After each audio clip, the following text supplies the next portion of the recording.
parler justice et parler éventuellement de cette affaire des trêves humanitaires. Le chef de l'État a dit que la trêve humanitaire et le cessez-le-feu, les feux étaient demandés par le Rwanda. Qu'est-ce que cela signifie la trêve humanitaire et le cessez-le-feu demandé par le Rwanda? Qu'est-ce que cela peut bien signifier pour vous, Oswald Rubacha? Oui, merci beaucoup. Permettez, avant de répondre à cette question, de revenir sur trois petites questions qu'on a soulevées ici. D'abord, je dois noter, Félix a cité expressément Joseph Kabila, mais je me pose la question s'il n'avait pas les informations sur ses propres services de la justice. Parce qu'on veut de suivre un procès, des gens de Nanga Kinshasa, des gens ont été condamnés à mort. Mais nulle part, le nom de Joseph Kabila a été cité dans ces procès-là. Je ne sais pas si est-ce que Kabila, Félix, avait les informations de sa propre justice par rapport au rôle de Kabila dans cette affaire-là. C'est pour ça que j'ai dit, la vérité c'est une bonne chose. On doit arrêter d'éloigner le peuple congolais de la vérité. Sur les questions de la nation. De la nation. Un procès vient d'avoir lieu à Kinshasa. Théo Moussé-Medi, il analyse pour dire que la majorité des gens qui sont alliés à l'AFC, ce sont les gens du PPRD. D'où Kabila est concerné par. C'est ça le risque de la globalisation. C'est ça le risque d'un raisonnement globalisant. Parce qu'il y a autant d'amis, c'est que. Ça, c'est la globalisation, elle est dangereuse. Moi, j'ai dit, on veut d'avoir un procès. Au moins, il y a un fait. Procès connu par les services de l'État congolais. Où les gens ont été condamnés à mort. La peine a pris grave. Le nom de Kabila n'est pas cité dans ces procès-là. Et il y a quand même le courage de dire la vérité aux gens. Si on veut rendre des comptes, ça c'est autre chose. Alors, il y a quelque chose de FDLR. Depuis 2013, quand les FARDC ont écrasé les M23, le Rwanda a commencé à respecter notre pays. Depuis 2023, les Rwandais ne parlaient plus de FDLR en RDC. J'aimais tout le monde au défi. Parce qu'il y a un rapport des Nations Unies, 2013, qui avait démontré que les nombres résiduels d'M23 en RDC ne posaient plus de menaces sur le Rwanda. C'est discuté au Conseil de sécurité. Cette question vient de rebondir à Luanda aujourd'hui, où la RDC reconnaît encore publiquement les fonds de commerce du Rwanda. Théo Moussé me dit que c'est pour que le Rwanda ne trouve pas d'alibi pour... J'ai dit en 2013, un rapport des Nations Unies qui existe, qui était discuté au Conseil de sécurité. Et le Rwanda est présent dans ce débat-là, aux Nations Unies. C'est un débat public où on a démontré que le nombre résiduel, c'est l'expression qui était utilisée, ne présentait plus de menaces. Donc c'était devenu une question humanitaire. Tout simplement. C'était plus une question de défense. C'est une question devenue humanitaire. Ces Rwandais qui sont restés au Congo, ils sont libres de vivre au Congo ou de rentrer chez eux. Mais ils ne posaient plus de menaces. Des rapports existent, il est officiel. La question vient de rebondir maintenant à Rwanda.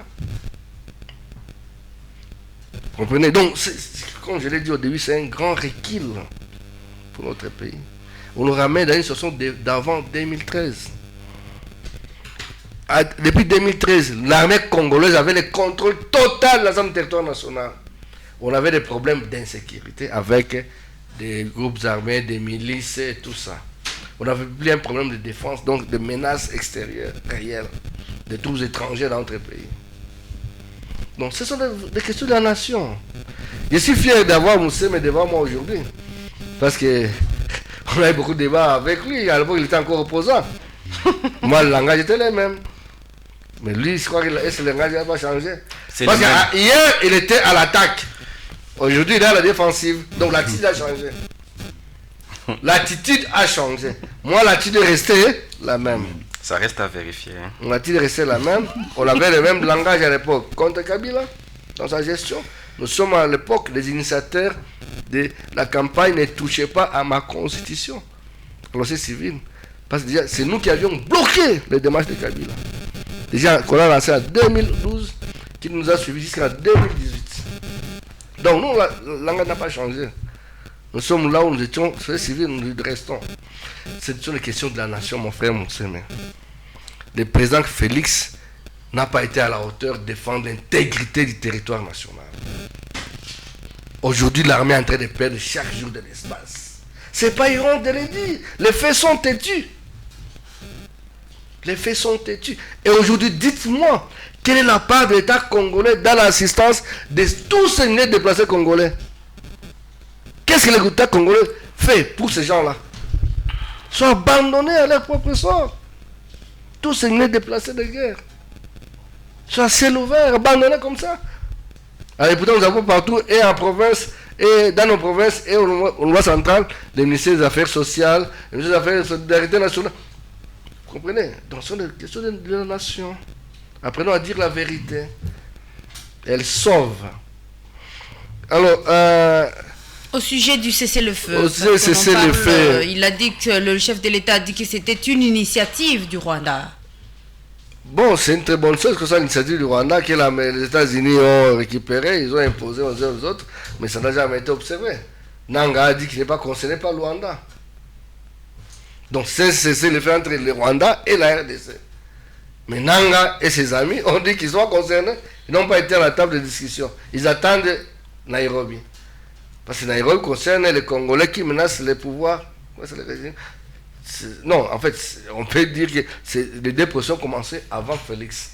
Malheureusement, c'était déjà clôturé. On y retombe encore aujourd'hui.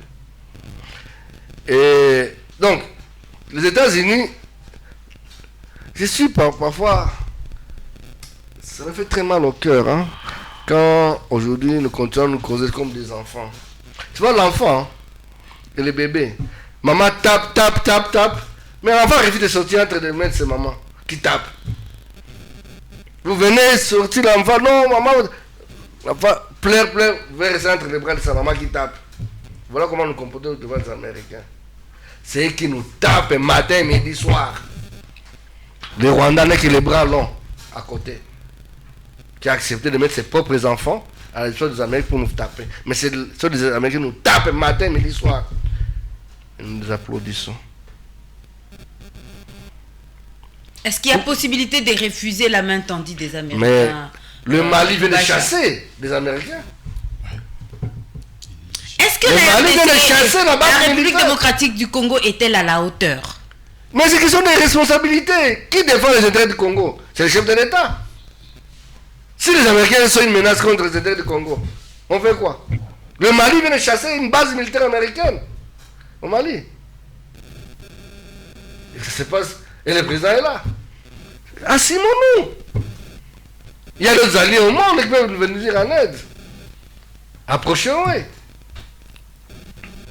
C'est clair aussi. C'est aussi simple que ça. Donc, nous acceptons d'être dressés dans les besoins de celui qui nous tape. À qui la faute? C'est à qui la faute, madame? Et moi, je suis pas tout d'accord avec l'expression qui dit le peuple a les 10 ans qu'il mérite. Il faut d'abord courir à ces élections-là. Voilà. Il travaille sur les élections, je crois. On a élu les mercredis. Déjà le jeudi matin, moi j'avais dit sur une des radios ici, si le président Félix aimait le Congo, il devait annuler cette élection-là. Voilà. Donc pour moi, ces élections ne nous ont pas donné les dirigeants que nous méritons. Mais voilà, ils sont là. Donc, la trêve humanitaire, c'était une volonté des Américains. En réalité, qu'est-ce qu'il y avait derrière cette trêve-là? Disons-nous la vérité. C'était pas pour l'intérêt des Congolais. Quel est l'humanitaire qui est allé assister ces gens-là pendant la trêve? Qui a vu des véhicules des humanitaires mobilisés à Lubero, à Kanyabayon? Qui a vu ça? Non. C'était une stratégie rwando-américaine. Parce que les Rwandais devaient organiser les élections. Mais est-ce que la République démocratique du Congo était obligée d'accepter cette trêve ou bien elle n'avait pas le choix. Les Américains voulaient aider les Rwandais. Les Rwandais pensaient qu'il fallait que leurs enfants déploient en RDC à travers les militaires visibles et non visibles. Il fallait rentrer pour voter au Rwanda. Vous savez, au Rwanda, les militaires votent, non? Alors, il fallait avoir un délai. C'était la veille des élections. Et permettre aussi... Parce que dans 48 heures, ces bandits avaient occupé un espace grand, plus que le Burundi. Dans 48 heures. Il fallait leur donner le temps de consolider leur position et permettre aux Rwandais de rentrer d'abord chez eux pour aller voter. Voilà la raison cachée de l'agenda de cette trêve. Mission accomplie, les territoires sont tombés, non? On a les mêmes élections au Rwanda. Est-ce qu'on n'a pas prédit Chacha, les territoires ici? Les Chacha ont été occupés le jour même qu'il fallait respecter le 4 août. L'agenda derrière la trêve, il faut dire la vérité, c'était autre chose. C'était pour permettre au Rwanda d'avoir ses militaires, rentrer chez eux, voter, mais aussi consolider les positions acquises. Et après les élections au Rwanda, on continue les aventures. C'est là que nous sommes. Et nous avons... Donc, c'est compliqué. Hein? C'est compliqué. Le problème, c'est qu'on ne dit jamais la vérité au peuple. Et quelqu'un avait dit, le danger de la connaissance, ce n'est pas l'ignorance. C'est l'illusion de la connaissance. Qui est la menace de la connaissance. Donc, c'est pas qu'on nous met dans l'ignorance, mais on nous donne l'illusion de la connaissance. On parle, mais qu'est-ce qu'on nous dit?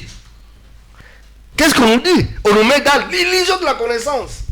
Félicitations à ceux qui ne parlaient pas. Mais aujourd'hui, on nous parle, on nous dit quoi? On nous met dans l'illusion de la connaissance.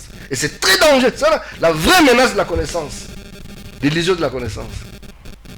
On nous crée des fausses perceptions. Et on demande de suivre. C'est ça le danger. C'est ça le danger. Merci beaucoup, Oswald.